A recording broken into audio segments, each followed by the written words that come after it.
Hello, pod smashers of the internet, and welcome to another episode of Etty Bird Pod Smash.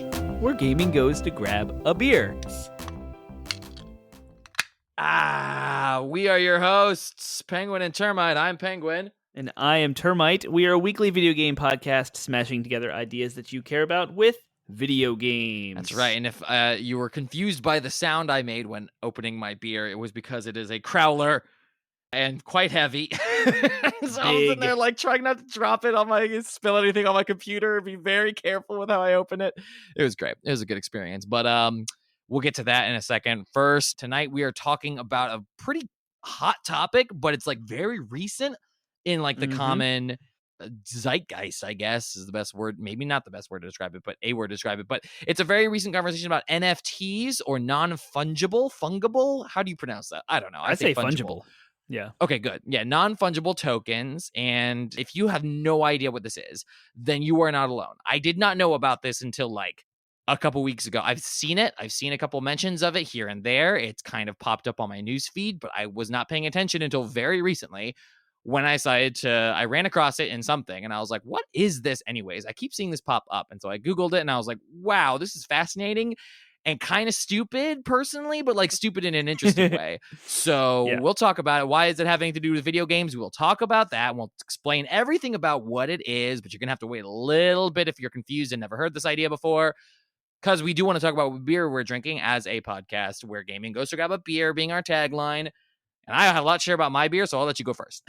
Sure. This is the very last beer in the Clown Shoes Christmas pack that I'd purchased over the holidays and been sitting in my fridge because I kind of went without beer for 3 weeks in an effort to cut back my general alcohol consumption, which I was successful in doing. After the holidays, I usually do a purge, kind of like an alcohol fast for a while. So that's why I had bourbon the last couple of weeks. But for y'all, 2 weeks was actually one night for me because, anyway. The way we recorded. So tonight I'm drinking Clown Shoes Mango Farm, an IPA with mango. And it's good. It's definitely not bad, but there is some fun on the side of the can to read, which might explain some of the taste. But Crunkle Sam used to worry about how he'd find the time to pick all these darn mangoes.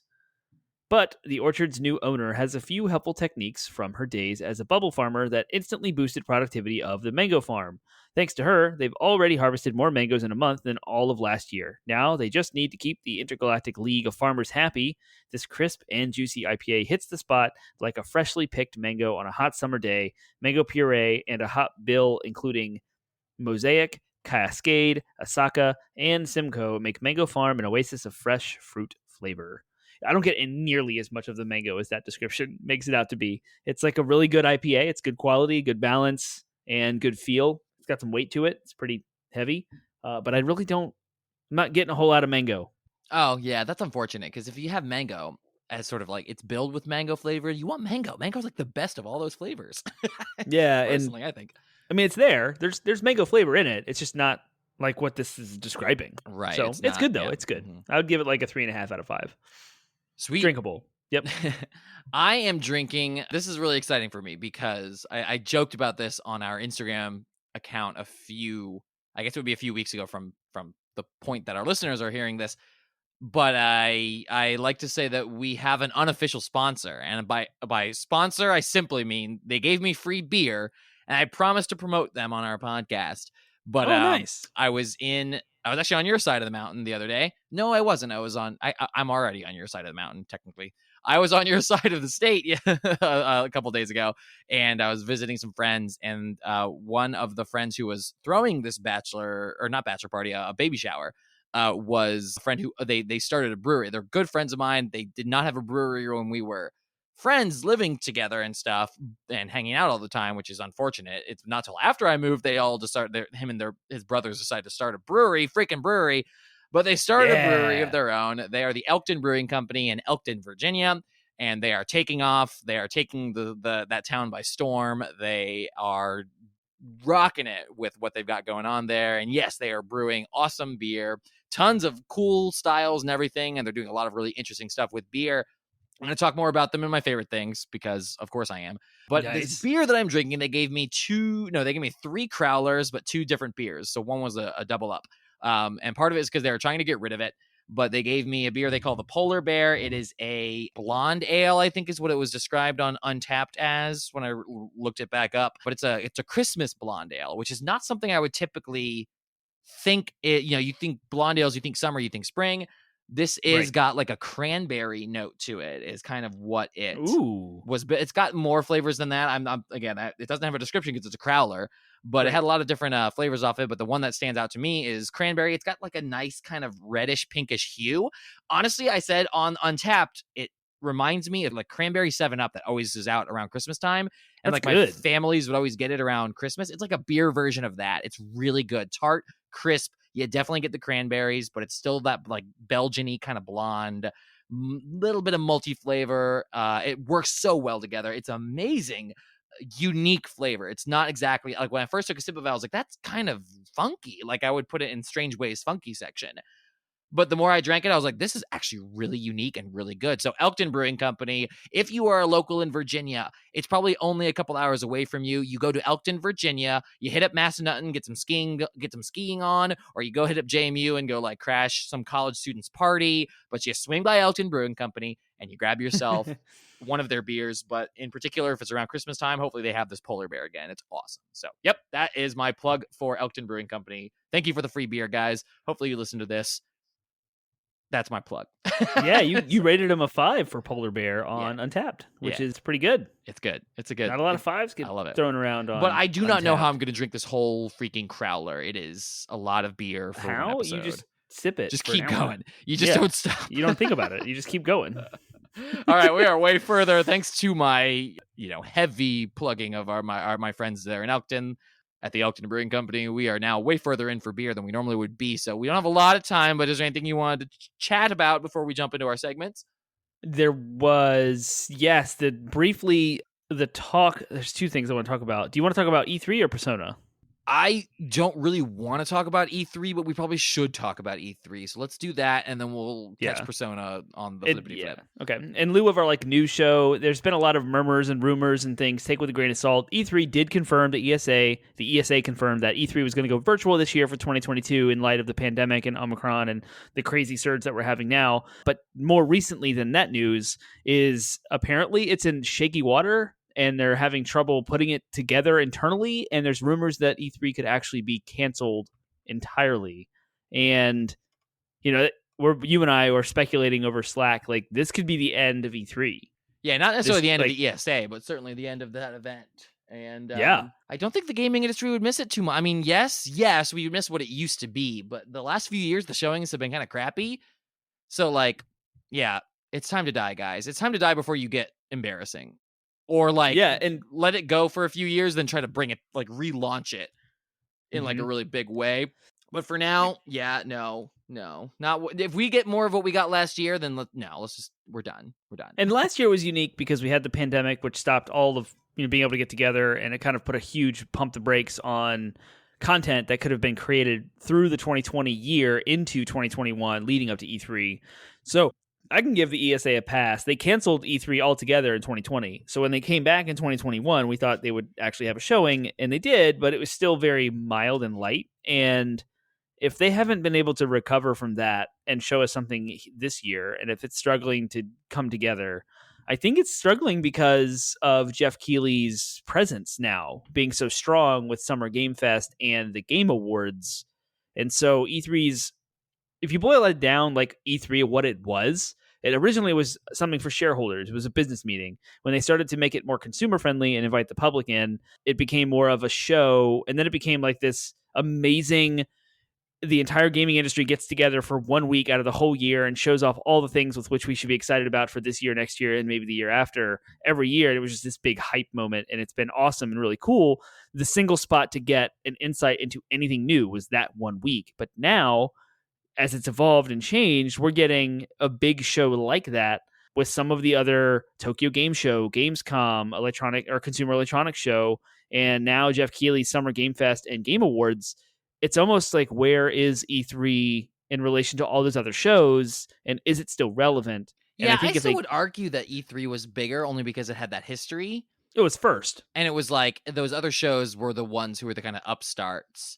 But they got consistently more showings. Honestly, I think E3 was still relevant even as recently as like some of the podcast years that we've done. Yeah. Like Oh yeah. early, we had some really Hmm. good E3 stuff Yeah, we did. in some of previous years.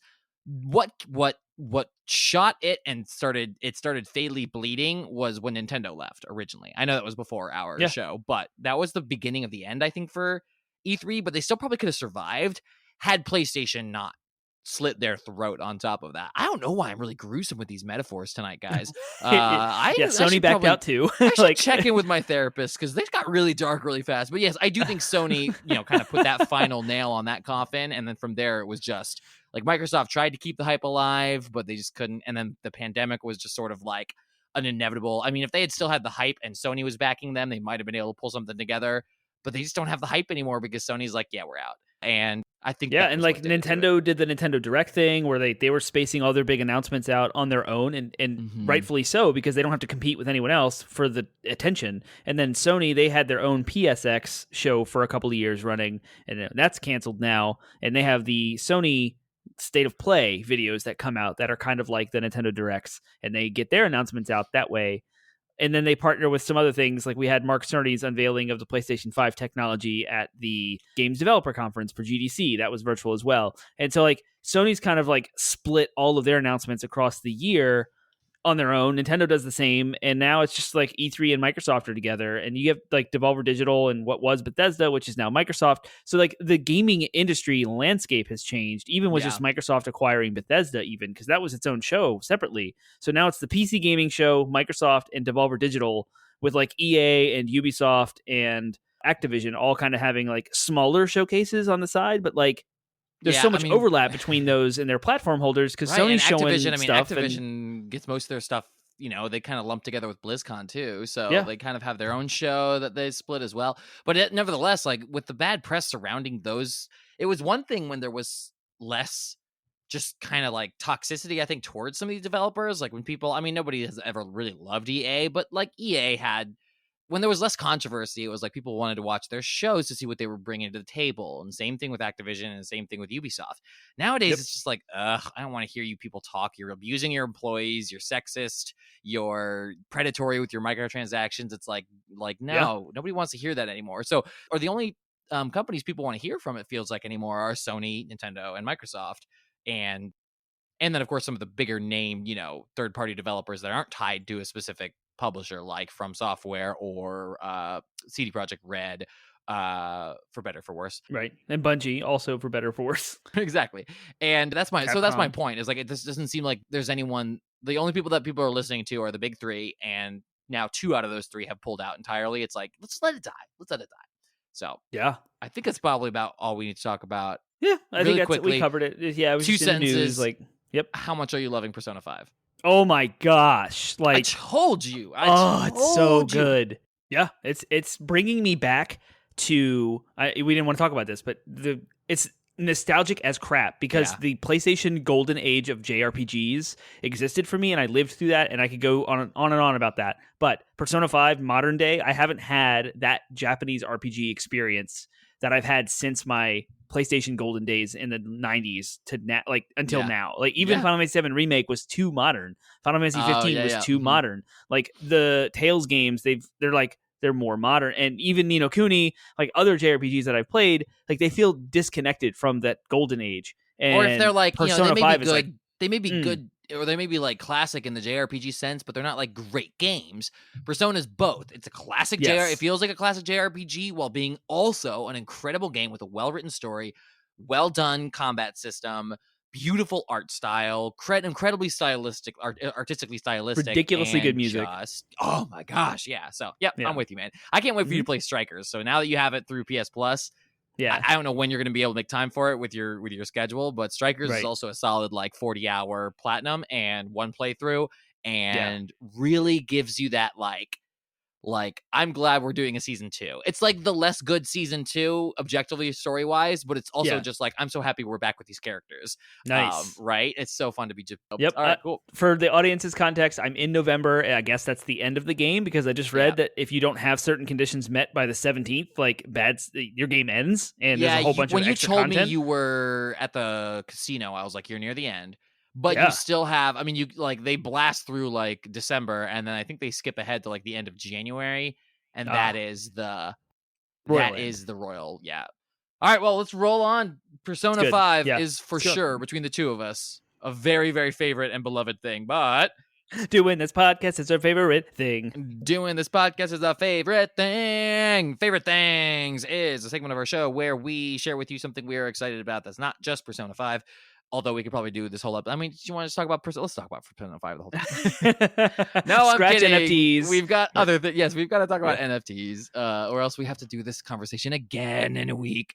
But anyways, yes, it's something we're excited about, something we want to share that either inspired us, intrigued us, or otherwise lit up that part of our brains that made us want to talk about it. So my favorite thing, as I alluded to, was my trip over to Elkton, to the Elkton Brewing Company. Again, these were some of my close friends in high school and college, and they're a family of 5 brothers. And they opened up this brewery. Their father was backing it through, basically, he has a lot of businesses that he owns over there in that side of the world, and he decided to invest in his sons a little bit. They had this idea for a brewery using this whole old historic building in Elkton, and they opened it up. And one of the oldest brother was brewing the beer. He had been practicing home brewing for years, apparently. I had not known that about him. He's the one I know the least. And then the youngest brother and the middle brother, so of the 5 brothers, it's like oldest, the middleest, and the youngest. And the younger and the middle brother, they kind of both run the business and run the bar, and them and their wives kind of do all share those responsibilities. And then the youngest brother is learning how to, he's kind of apprenticing under the older brher as a assistant brewer. So do they distribute? Can you buy their stuff not yet in stores? Not yet. I don't know. I part of me was like, you guys are blowing up. Like they're doing really well for themselves, I think.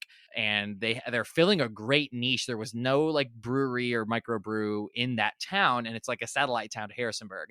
So they're close enough to Harrisonburg and, more importantly, Massanutten, to get all that nice like touristy, traffic into their place. And then also college students in the town, just 10, 15 miles down the road. But they also have there's like a Merck factory there. And so they get all those like Merck employees who are like probably run ragged and should get paid more, but they're all coming off their shifts and they're like, we're going to get some beers at the Elkton Brewing Company. So they got a really good thing going on. But you are so close. I mean, I suppose so close. You're like an hour away. So at some point you got to pop up there and get yourself some Elkton Brewing Company. So, yeah, it's funny. If you draw a straight line north, they're like right there. Yeah, but you have because to cross there's the a mountain. massive mountain in the way between me and them, I have to go either east or west exactly.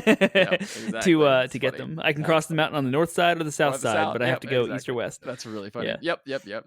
Yeah, we've had, 2 homebrewers as friends. Kevin, friend of the show, who actually we interviewed him at one point. I don't remember what episode that was. And then our other friend, you did Jacob, a beer pairing with us, remember? Yeah. That was a good time. And they made amazing quality beer and always talked about starting a brewery. This is like a realization of that through your friends in high school and college. And that sounds like a good time. I would love to go. That's my favorite thing. So what is your All right.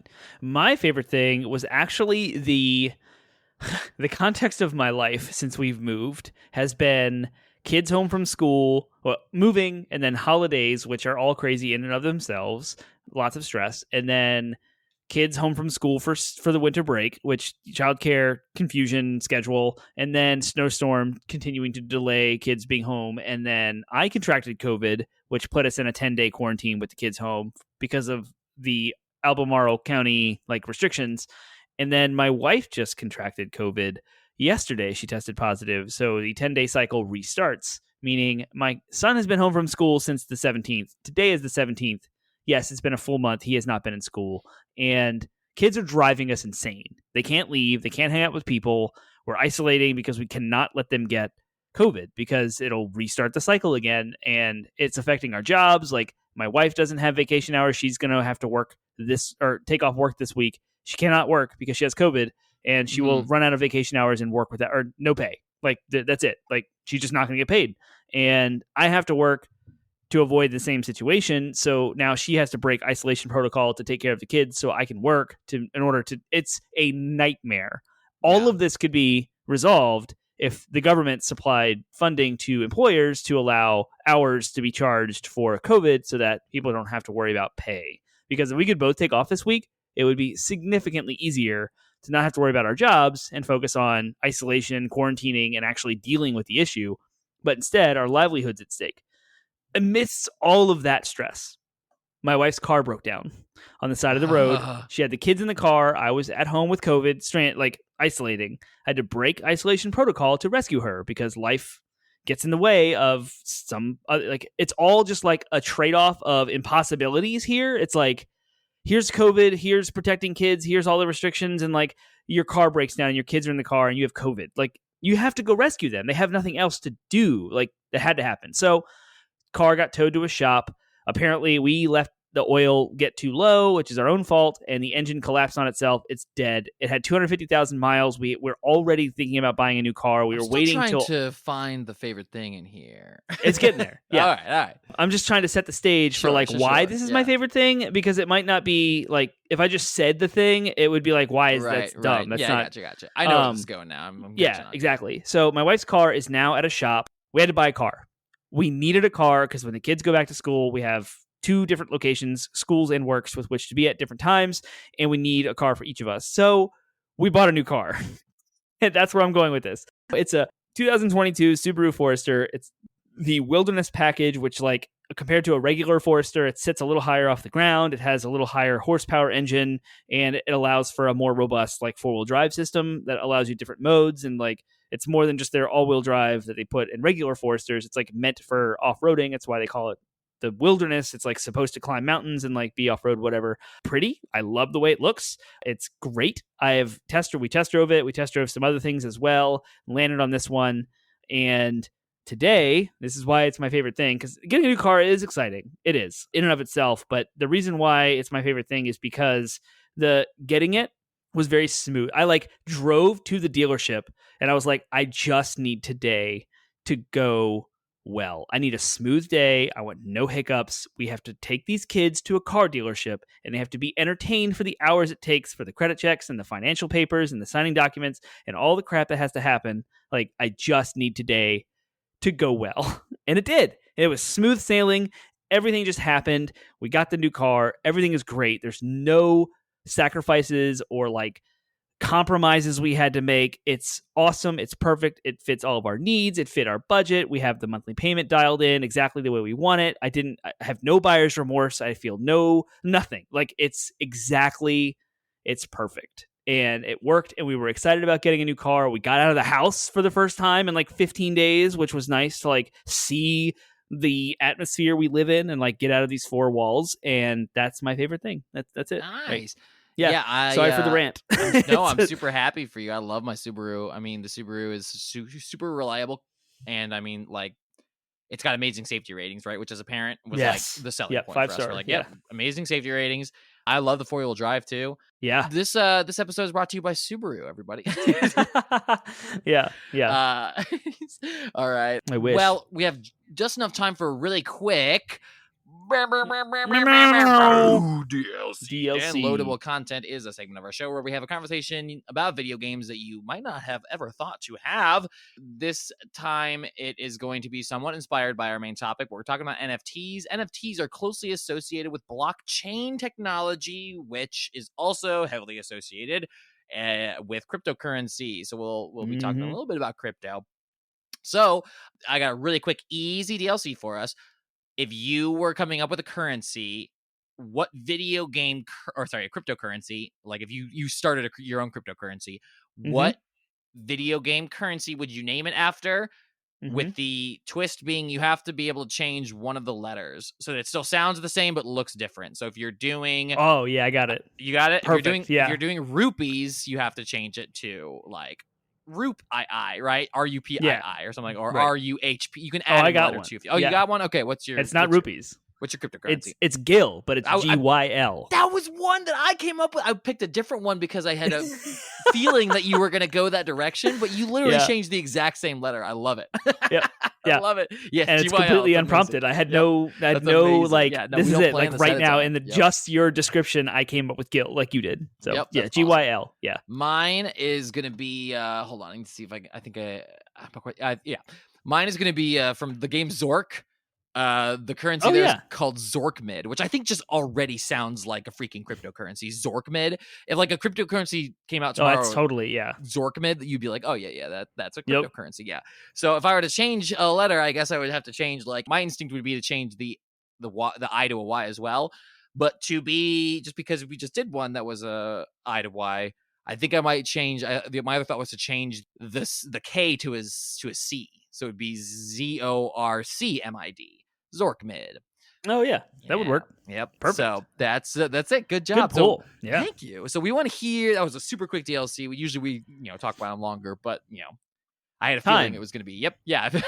Feeling that with me spending so much time plugging Subaru and Elkton Brewing Company, our sponsors tonight. Yeah. For free.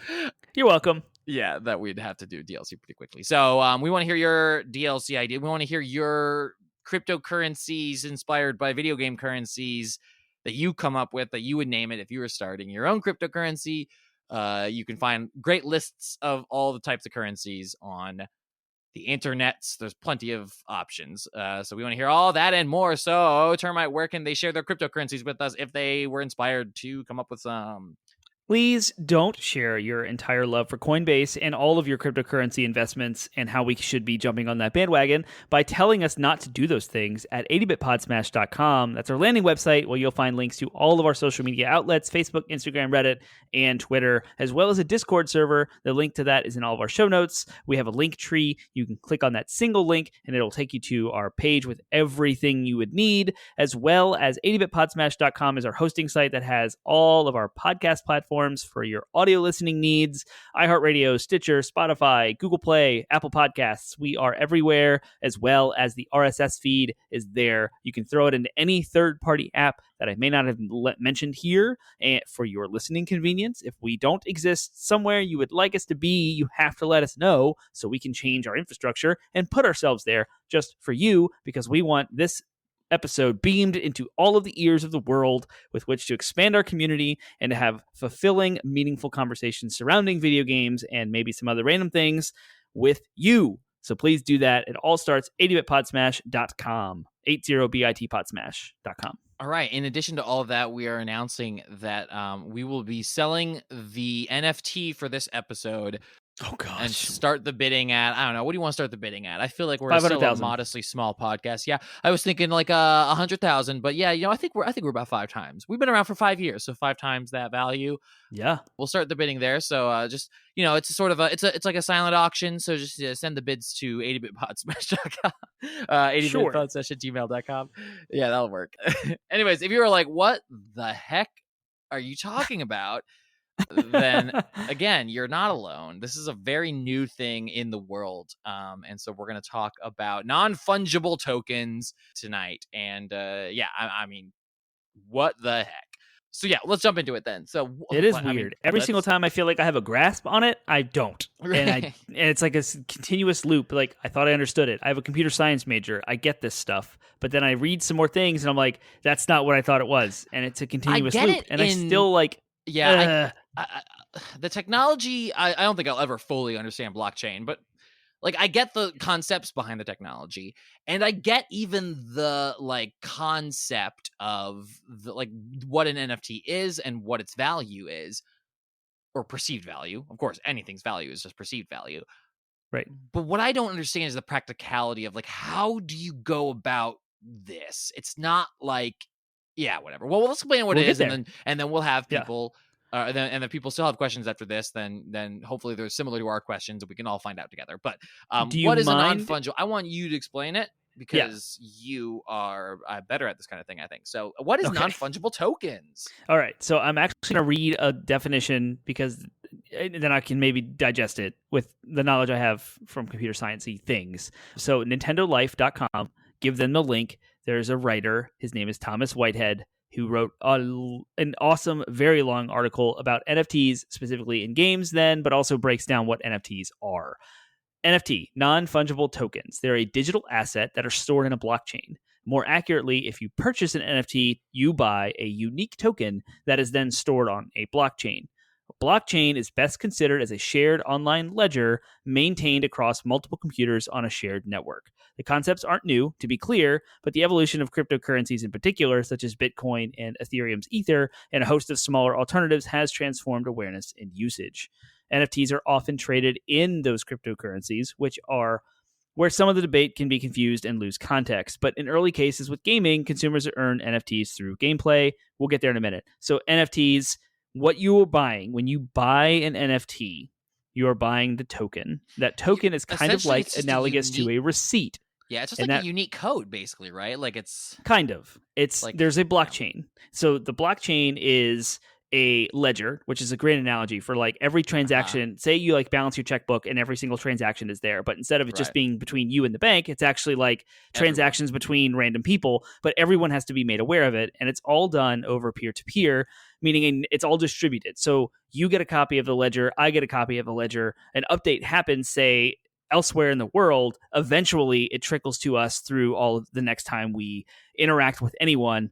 That ledger is then updated on our machines, and it continues on. That's why it's called a blockchain. So everyone kind of contributes to the blockchain, but it doesn't exist singularly in any location. It's all distributed. Part of why it's called crypto, implying like, or why the currency is called cryptocurrency, because it implies a certain level of like encryption, right? You hear that word crypto, you think encryption. What makes it, encrypted, or rather what makes it secure, is the fact that it's not one single location that people can hack. It's shared. Right. It's constantly being so if there is like, so if there's a discrepancy, it's going to be like if someone goes in and like modifies their version of the ledger, like that will be like, it will be overwritten by the negated by the fact that like everyone else's it won't be valid. Is not like, it's checked up, like, and that's kind of like the processing intensive part of it all, where you claim a Bitcoin or you claim a coin or a token when your computer or a collection of computers, if you have a piece of it, like calculates the next, basically it's like the next prime number. Is kind of like, if you really want to get low number or like low level, it's calculating like the next prime number in a sequence of forever. And it takes a lot of processing power just to get the next thing. And so everyone is contributing their computer, and that's mining, right? You get a video card and like you have your thing, you connected, like your computer does part of the processing that is required, connected to a network of the global infrastructure that like does the mining for these things. And it's crazy, right? It's nuts. But you're right. So if you hack it and you say like, I gave Penguin a thing, and then everywhere else in the world says that never happened, then it's not going to check out. And there's actually like validation and accountability for all those things amongst itself. So there's no regulation, there's no entity that is looking at the whole thing from top down. It's kind of self-regulated. That's blockchain. Right. And obviously there has been, for the last like decade and a half, there's been, of course, tons of discussions about this technology and its like validity for currencies, right? And everyone's got a different opinion on cryptocurrencies. As there are sides that are like, this is the future, this is what currency is going to be, it's way more secure than actual currency. Someone can steal actual currency and it doesn't matter, it can still be spent. It's legal tender, it has to be like accepted. But with blockchain, it's all like digitally managed by this blockchain, and therefore your bitcoins are your bitcoins, right? They're registered to you through this blockchain, and you trade them and give them, and blah blah blah. You still use them like legal tender, but no one can steal that. Well, I mean, I'm sure there are ways, but it's incredibly hard to steal them, as opposed to just like stealing cash out of someone's hand. So, but other people are like, it's not regulated, it's not regulatable, right? The same thing that makes it secure makes it impossible to regulate. So, it could. There are people who understand, the people who are like, anti-cryptocurrency are like, there's no way for, if we completely all move, if the entire economy of the world were to move to crypto, overnight, it would only be a matter of time before complete destabilization happened, because there's no way to like, for governments to like regulate this stuff in ways that governments have always been able to do. So it makes a lot of people kind of worried because of it. So no matter where you land on the fence, it's a train that's left the station, right? Like blockchain is cryptocurrency is here to stay. Yeah, exactly. So that's one piece of it. There are other kind of concepts behind NFTs that are specifically NFTs. So what makes something, again, so far we've described the technology behind it. We've described the kind of currency system that is built on that technology. But what's specific about NFTs? What makes them different from just a regular cryptocurrency? And that is this idea of non-fungibility. And this is where I have a hard time, because I would argue that a single Bitcoin is non-fungible, because you can't, like, the Correct. idea of non-fungibility is that you can't divide it. If I Right. give you $10, you could take that $10 and split it up into 10 $1 bills or 100 pennies or whatever, right? You can split it up into whatever the smallest, thing. But then again, a penny would then be non-fungible, but that's not even true, because you can divide pennies, at least from a theoretical standpoint, like a currency standpoint. The government divides pennies all the time. So whatever the smallest unit that can't be divided is a non-fungible asset. And that's what these NFTs are. So the real world equivalent to a non-fungible token would be like a unique, well, The original Mona Lisa, painted right, by yes. You can't just like split it up Crap, and who did be that? like, give a million people the Mona Lisa. Leonardo. Right? Yeah, Leonardo da Vinci, exactly. Thank Who, you, by the yeah. way, there's a lot of evidence to support the fact that he may have been ADHD. Just throwing that out yeah, there. yeah. Anyways, Right. slight So little plug. the analogy of like an NFT, non-fungibility, to flesh out that definition a little bit more and actually tie in the cryptocurrency Yeah. thing, is cryptocurrency or cryptology involves two things: a private key and a public key, and they're mathematically related. So the private key, no one ever knows. It's your thing. It's unique to you, and it's just it's just a string of like numbers and letters. It doesn't mean anything except for like ones and zeros. And there's a public key that goes with it, and when the two are met together, they're able to run a formula that gets a value that knows they're related because of the calculated value. So what is in the ledger that's publicly accessible for blockchain is all of the public keys. So that's why there's an anonymity, because no one knows the private key. So Right. you would have to have a computer that takes billions and billions of years in order to brute force the mathematical relationship between the public key you see and what someone's private key could be, meaning it's impossible. It's never going to happen. You can make a transaction and no one knows it's Penguin Man. It's all just numbers. And so NFTs use that to create a very unique ownership of something. And right now it kind of kicked off with like JPEGs, where you have a JPEG file that you can buy the NFT for, and it's added to the ledger of owners for that JPEG. And if you're the current owner of the NFT, what makes it non-fungible is that it's unique to you. Yeah, However, if you sell it, you sell the whole thing. In the same way you that sell like, the ownership of it. right. And in the same way, if you had the original Mona Lisa, you can't just like copy it and it have the same value. Right. The copy is now just a only copy. the OG Only the has original the has that sort of. And so the way I have come to describe it in my head, the way I've come to wrap my head around what an NFT is, this is probably an imperfect analogy, but it's like a certificate of authenticity, in the sense that you have, because this is a digital asset, like you said, a JPEG file, there's nothing stopping you or anybody else from copying that JPEG and spreading it around the internet. Therefore, Right. you'd argue it's non-fungible. Or sorry, it's fungible, because very you can copy fungible. it. Right, Yeah. very, very Yeah. fungible. Any digital assets are like the definition of fungibility. What makes this token, or what makes then what the token then is the token is sort of a non-fungible thing.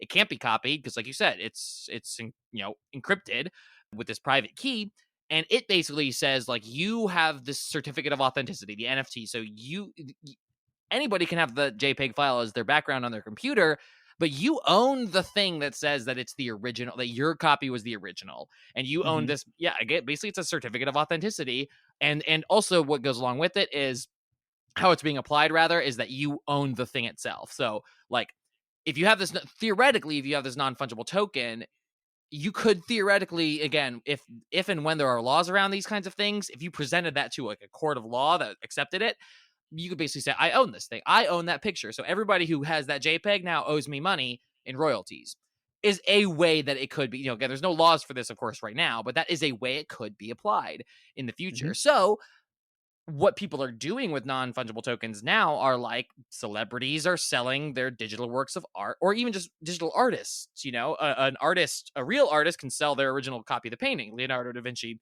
if he were still alive, could do that with the Mona Lisa. But a digital artist can't sell the like original, because it's going to get copied and copied and copied once it gets out there, right? So this is a way for digital artists to like sign their work and then sell the non-fungible token as a way of saying like, you have this sort of authenticity, this ownership over my work of art, and I get paid for it in a way that is equivalent to the value and effort that I put into it. So it has some like potential really good uses in regards to like digital ownership of artistic works, right? So those are kind of the, non-fungibility, blockchain, digital ownership are kind of the key things around to concepts behind NFTs. And the last one being artificial scarcity, right? you can Yes, there's create only something. one.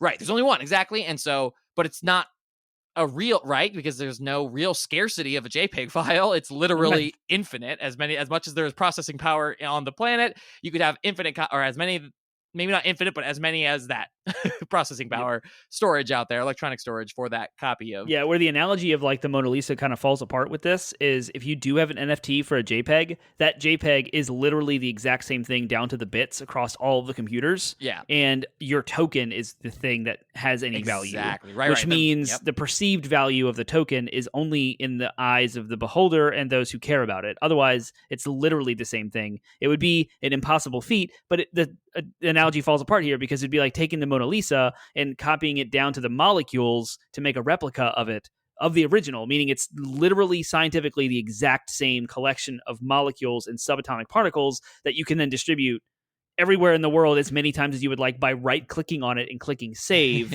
Yet somehow Right, someone puts like a value to it through a receipt. I think it still works because, like, you're right, molecularly speaking, that's probably physically impossible. But like, that's not how we perceive the value of the Mona Lisa. We perceive the value of the Mona Lisa as like this beautiful painting, this picture, what we can see. So anyone could copy that, and even in the form of you could take a photo of it, and it would look more or less the same, right? Like, and even like, and so a skilled enough painter could copy it visibly the same, right? So the value of the original is that it was painted by Leonardo's hand himself, and the only way that you would be able to authenticate that is with some kind of certificate, right? Some kind of proof that it's the original.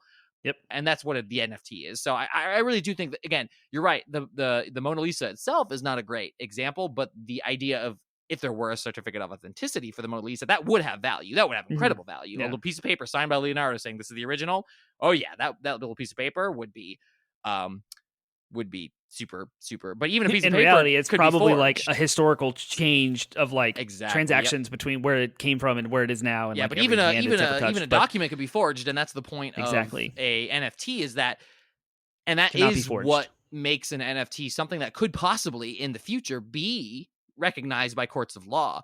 You can't, or you probably can forge an NFT, but like I said, because it's blockchain, because it's crypto, it would take a monumental, like, skilled hacker or digital manipulator to be able to actually forge an NFT, which does in many ways make NFTs the most secure form of authentication, but also they're not recognized yet, right? They're brand new in the grand scheme of things. So again, all of this is perception. Everything that we're talking about here is all about, like you said, perceived value. People have to sort of start accepting NFTs. It has to become part of the actual, like, like people have to start using them, accepting them. Laws have to be made around them. And until that happens, right now, they're just artists, basically digital artists being like, yep, I made this thing. Here's your NFT.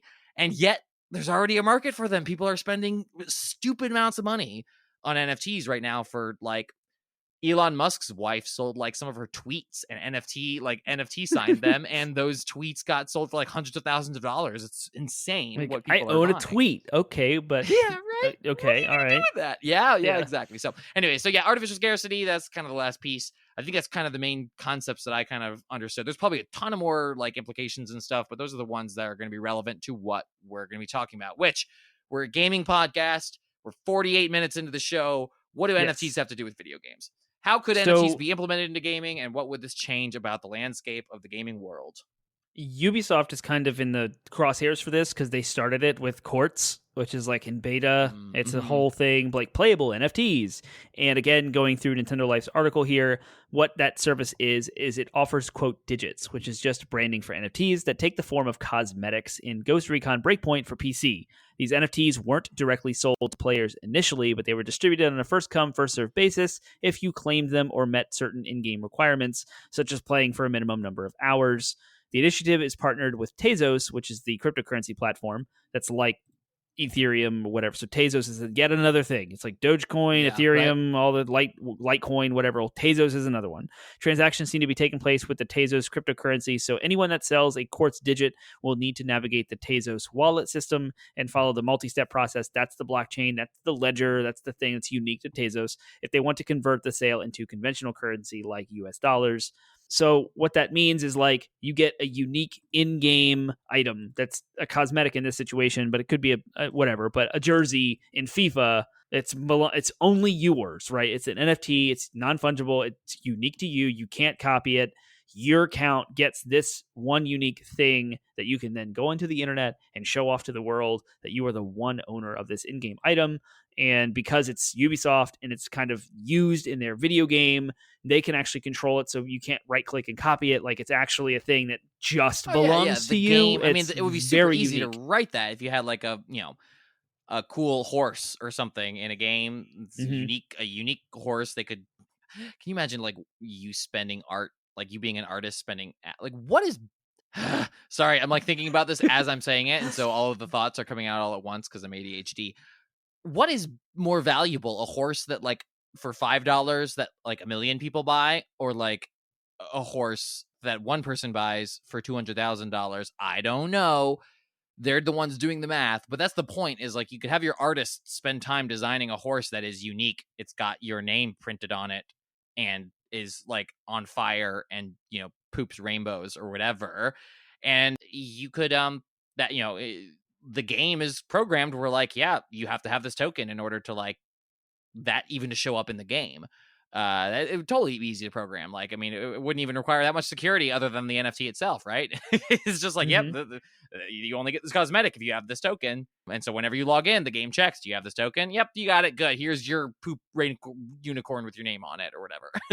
So, but yeah, that's it. It could be used for like, that's kind of the major thing, is like, it's kind of the next potential evolution of microtransactions and cosmetics, or it doesn't even have to be cosmetics. It could be the next evolution of pay to win. I mean, gosh, like imagine auctions for the next like King of Azeroth in a Blizzard in the next iteration of World of Warcraft, like that kind of thing. Whether it's fair or even good for gaming or not, it's very possible. It's a thing that could happen, and the only thing stopping it would be players like not play, and like not supporting it, Yeah.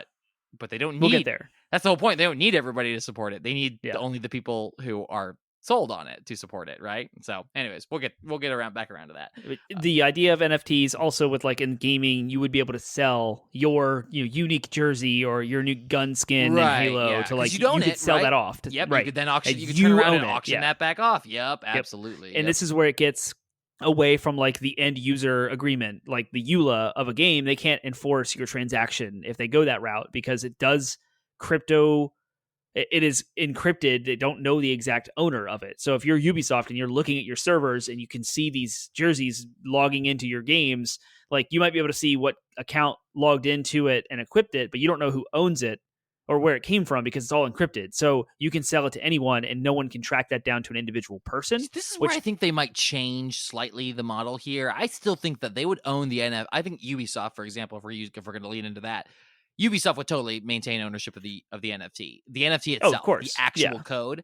Yeah. And they would basically provide you, if you won the NFT or purchased the NFT or whatever, they would like tie it to your, like they would send you basically a code on your account or whatever, your Ubisoft account. And that's how they would still maintain ownership of it exactly for the reason you're describing, so that you couldn't just sell it and auction it off. Yeah. They'd want to make it tied to you so that you don't just turn around and profit off of their asset. That's 100% what they would do. But still, that idea is present, and the NFT is still on some level a part of like driving it. They would just register the NFT to your account and then give you a code that recognizes it, right? But you wouldn't actually own it.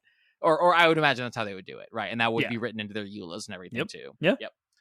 So it would end up being a thing. But that's where we're headed as far as like, how does this in video games? It's part of the microtransaction DLC. Right. Whether we're actually headed there or not is entirely up to, arguably it's up to us from here on out, right? Like the minute this stuff hits the ground, we could stop it dead in its tracks like we did with like loot boxes, right? Like, I mean, we've mostly sort of scoured that from the microtransaction landscape, but this is where they're thinking, right? This is where the thinking is. We know this is where the thinking is because that is what we've seen from, like you said, Ubisoft is already doing it.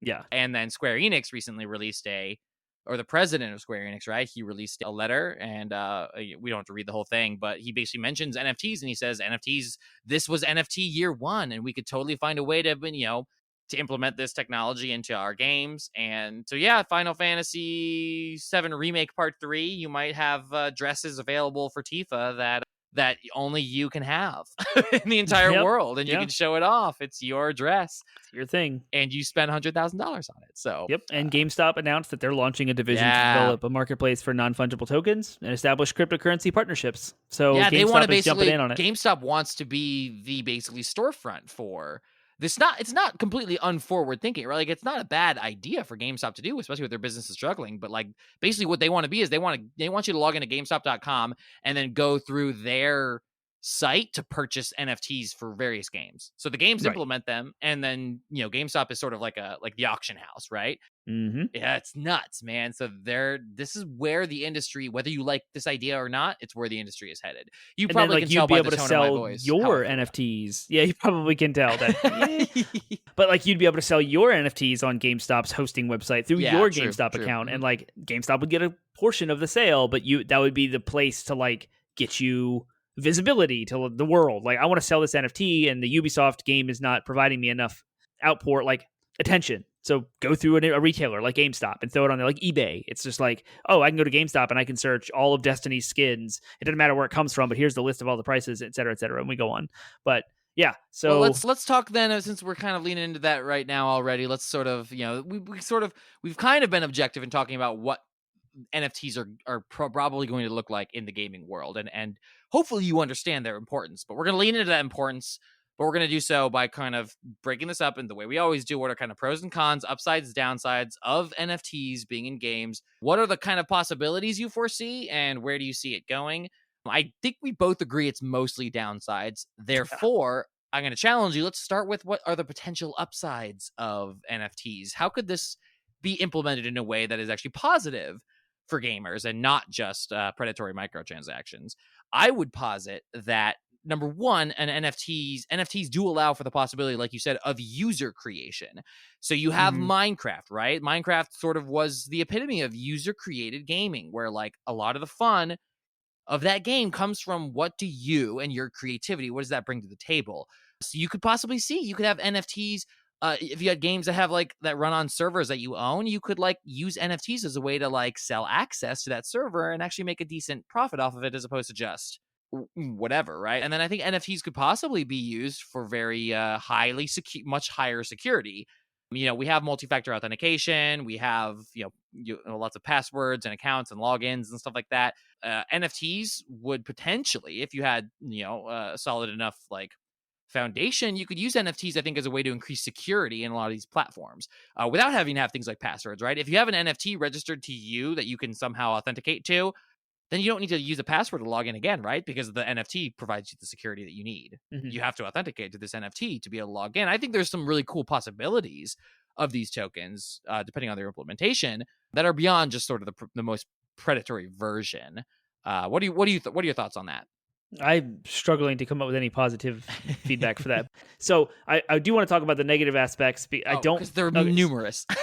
Yeah. Okay. I'll give you one positive. Gaming. Yeah, it's true. I will give you one positive thing. Like you said, for creators, if you are like playing Super Mario Maker and you develop this awesome level and you could sell that and make money, and Nintendo would probably take a cut through the NFT possibility. Of course, yes. Yeah. But I think all of that could exist without the blockchain. Like, that could still happen. And so that's why the NFT thing is silly. Yeah. But I also want to highlight like the game design aspect of this, where once it takes off and publishers make known, like, look at the pitfalls we have fallen into over the years in the gaming industry with DLC and leading into microtransactions, the always online connected internet being a thing. Like, you don't really own this stuff anymore. We're moving to digital things. It just kind of removes the tangibility of like ownership of something to the internet, to the cloud. And that makes it feel like, ew. And like, if you think publishers and developers, they're going to be shoehorning this whole NFT thing into every single game. It's like what we've seen with loot boxes and add-on content in the past. It's bad. It's worse. It's 10 times more than that. I mean, as much, like I said, $5 for a horse that everyone can buy, as long as you just are willing to buck up the $5. So you're going to get thousands of people buying that $5 horse, or one single horse that is $100,000 that one user spends on, and you're counting on the fact that that one person is going to perceive the value to be high enough that they can have basically what amounts to bragging rights over it. It seems very, very I mean, it seems way more predatory than like anything that's come before it, only because it really is preying upon the absolute worst aspect, most vain. It's preying on your vanity, right? Like there's a reason why vanity is perceived of as a sin in many religious texts, is because it really is. It's so empty. It's so pointless. You're throwing away money that could be used to, like, if you have the money to spend, like, it could be used to help people. It could be used to start a business, as we mentioned earlier. I'm really not trying to judge people right now, but it's absurd that it's like they're really trying to just take. They're preying off of the worst impulse of a person who could, potentially use their assets to actually make the world a better place, or at the very least make their lives and the lives of others more comfortable and better. I can't imagine like people who can't afford this stuff but are like throwing away their life in order to, and it gets crazy when you consider like it doesn't even have to be like a storefront or an auction house where like you're bidding on it. It could just be, it could be loot boxes all over again. There's nothing stopping them from being like, you have a chance to get an NFT if you roll this dice, but like, abysmal, but we're talking about like, hundreds of thousands of percentage, like negative or not, fractions of a percentage chance of getting the NFT out of it. But you're still spending money per transaction on just the chance of getting something that is 100% unique to you. It just, people are going to just destroy their lives if this stuff gets implemented. We've already seen it. People have destroyed their lives and their families' lives going after just regular run-of-the-mill microtransactions. Much less an NFT. Yeah, you throw an NFT on there, you throw something that's like 100% unique to you. You get to show it off to the entire world. Yeah, that's gonna be worth a ton of money. Unfortunately, I hate that it is. I wish we would all just reject it. Reject the whole thing. It is like most gamer, like the large majority of the conversation amongst the gaming industry is negative NFT. Like, well, yeah, but the totally majority of the gaming industry doesn't like microtransactions the way they are either. The vast majority of people and don't like battle passes. Exactly. But look, they don't need the vast majority. They need the minority. That's the whole point of whales. Like the NFTs take you're talking about whales like, from the and they make them right. alabaster. Yeah. You know what I mean? Like it's insane. Right. There's the idea of the microtransaction, it still exists, but look what I meant. Look what happened is that the vast majority of the gaming industry voiced a negative opinion, so much that the Reddit post that was the most downvoted in history was EA's post about Battlefront 2, and it's how they redid that whole entire engine and changed all of it to get rid of restructured the whole thing. It's true. And then we have to force them to make the choice of do you lose all of your players? Do you lose everybody playing this game? Or do you go after the whales, right? Like, make them weigh that. If you can make them weigh that, then you won. Because the minute they start considering that. But, like, I don't know. I still think it's possible that they do it because they can maybe strike that PR balance, right? I don't know what it is. In the past, it was always, well, it's just cosmetic, right?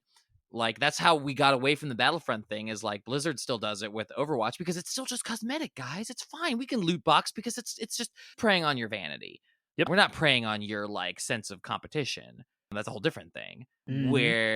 So that's what I'm saying is like we haven't thoroughly rejected the loot box model because it's still out there. The gacha model is just the new version. Yeah, of it, it's right? all it's been relegated to like the cosmetic world only. Where it was problematic was where it would like affect gameplay or someone's pace in a game versus someone else's pace.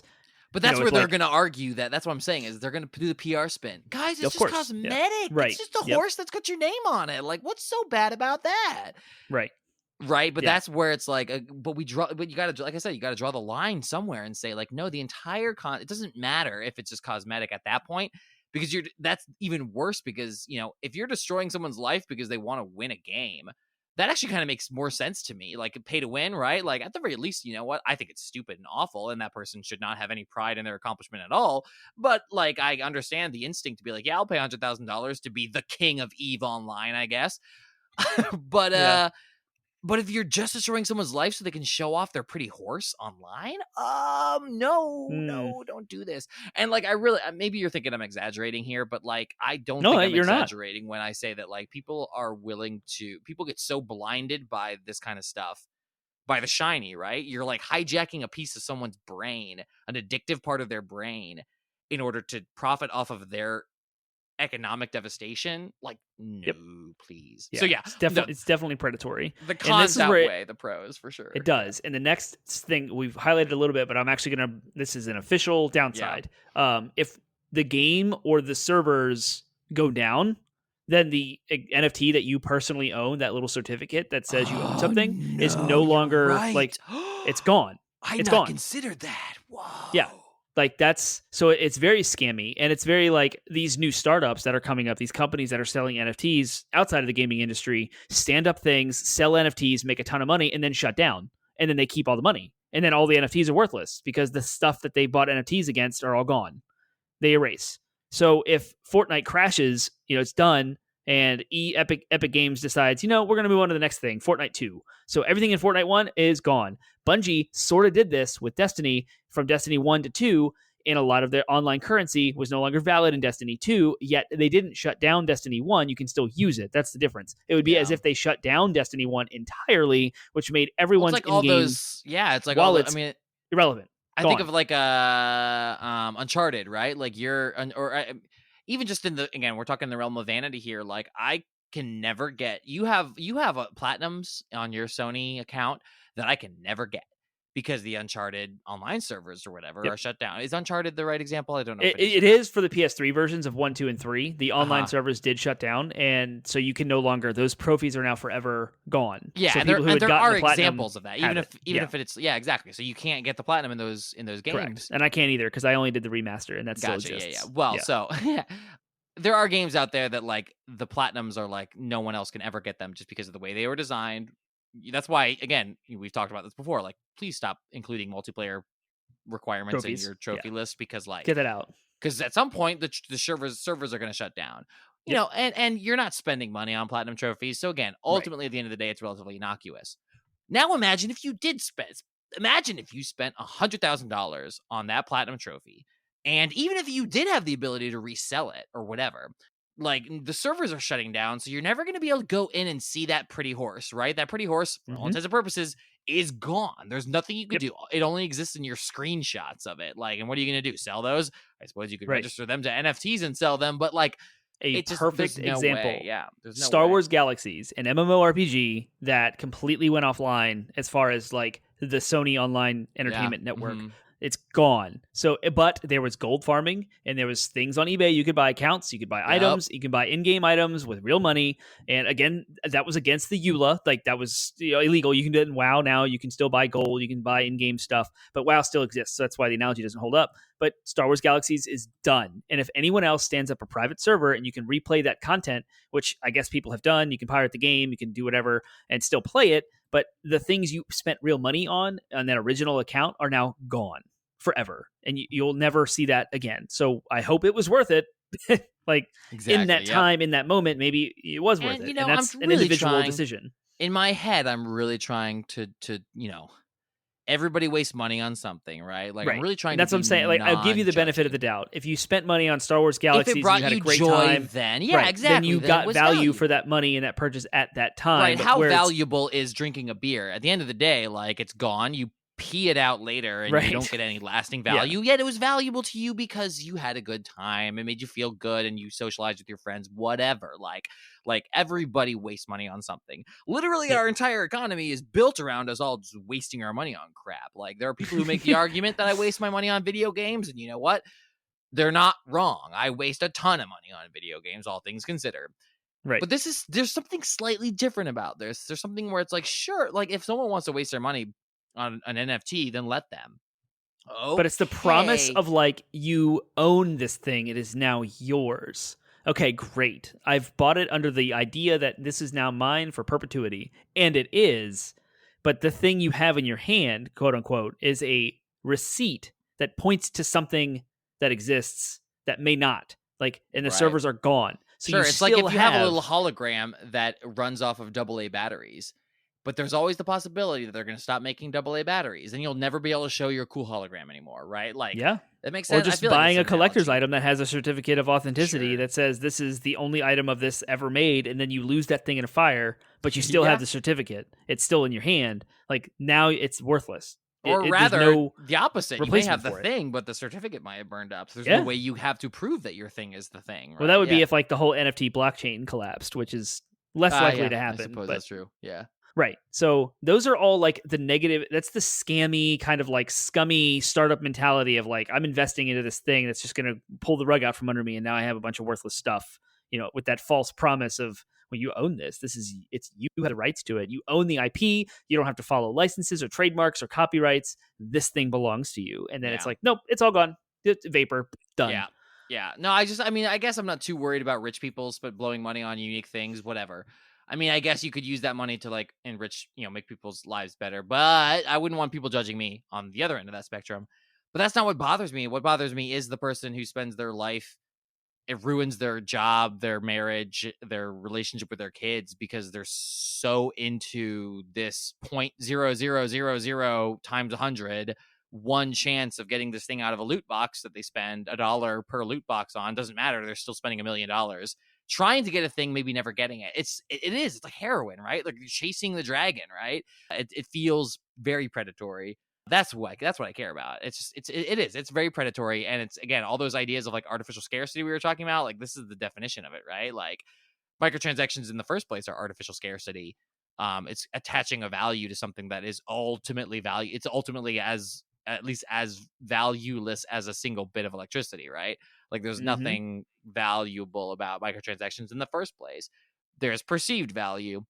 This is taking that and ratcheting it up to just an absurd level. So that's my biggest problem with it. So, final verdict, if we're talking final verdict, which is our last question, should the gaming industry continue to explore this concept, or or more importantly, should we as the culture just soundly reject this? Literally not buy any game with NFTs in it, no matter how good the game is, no matter the pedigree of the developer, blah, blah, blah, blah, blah.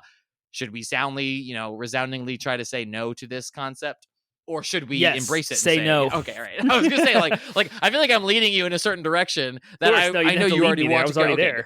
Yeah. Great. No, there's no leading you. me at all. This is horrible for the I'm with gaming you. industry. It needs to be drastically opposed, and Sure. there's no level again, of hyperbole here. I'm a pretty forward thinking person. I'm cool with NFTs in the realm of digital arts. But if there's digital, I mean literal artists who are making works and want to profit off of them, their hard work, right? Like that great. Yes. This is a way they can extract royalties from people more, effectively, efficiently, by sort of authenticating and proving their digital ownership of an item and selling that ownership if they want to. Like, there's a lot of really strong uses for this in that world. But if those arts are attached to a business where there are multiple users, in the case of a video game, like I'll be the first to say video games are art, but like the nature of video games are, it's also a space for play, for like and joy for like hundreds of people, thousands of people, millions of people. And then to like add a level of like, well, this is like super special art that only a few people can have within the game, like really kind of ruins the spirit of what games are as an art form, and undercuts it with this like disgusting level of like greed and corporate manipulation that I'm not for it. So yep, no, get out.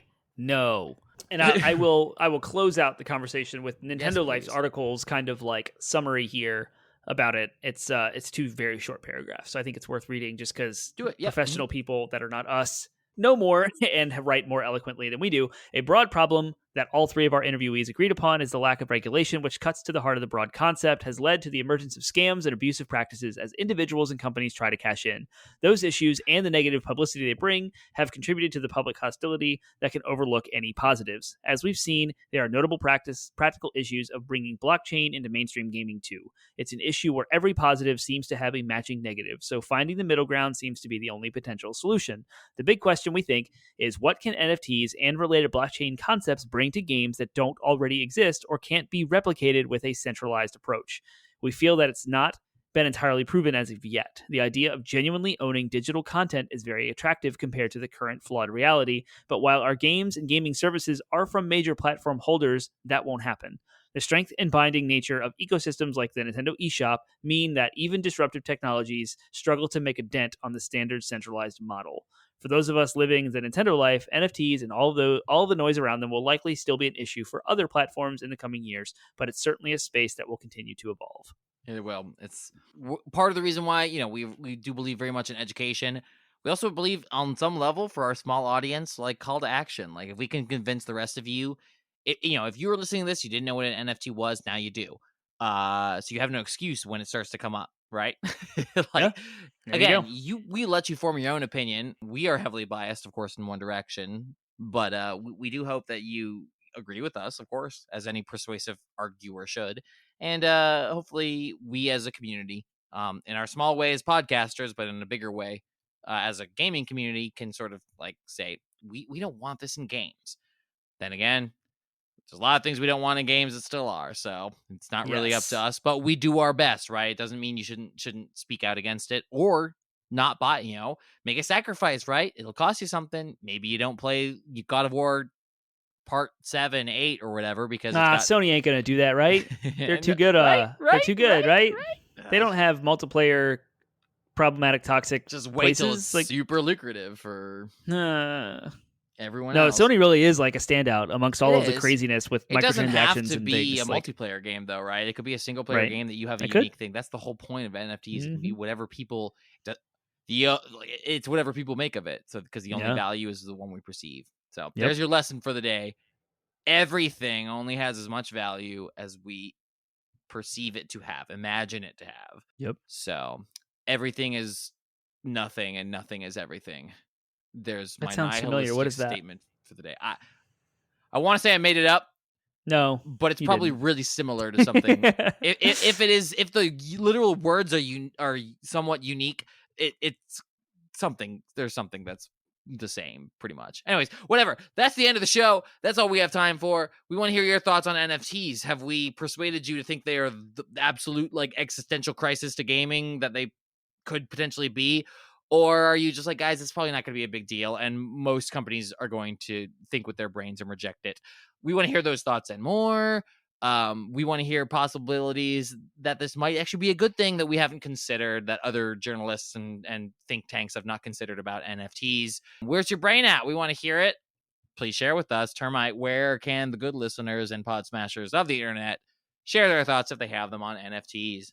Tell us all about our glaring omission of the environmental impact of crypto mining at 80bitpodsmash.com. 80bit podsmash. It's our landing site. You can find links to all of our social media outlets, Facebook, Instagram, Reddit, Twitter, and Discord. There's a Linktree link in all of our show notes that gives you all of those links. So find us on those platforms. Piece of cake. Come join our conversation in Discord live or find us on social media. If you're listening on YouTube and you're wondering what audio platforms we are on, you can also find that at 80bitpodsmash.com. Links to Spotify, Stitcher, iHeartRadio, Google Play, and Apple Podcasts. We are everywhere. Please take the time to give us a review, like us, and maybe even share us with a friend if you like. We are a family-friendly podcast. If you have little ones in your car, you can guarantee we're not going to say bad words or have really adult themes without a preface. So please share us and grow our audience. We are now almost 5 years in the making, and we want to continue to grow and have like a celebratory presence in the gaming industry and allow great conversations to come out of our communities and collaborate with others. So it doesn't happen without y'all. Awesome. So next week it's like a tight couple of weeks in regards to like there's a couple really high profile games coming out in the next couple of weeks, while also Valentine's Day is happening too, so we wanted to have our cake and eat it too. So we're celebrating Horizon Forbidden West's release a little bit early by doing a developer profile on Guerrilla Games. Next week, it will be like 2 weeks before the game actually comes out though. But that's what we're doing. We're going to talk about Guerrilla Games and that whole developer, and it's going to be great. So we'll talk to you then. Yes, with that, we will see you next week.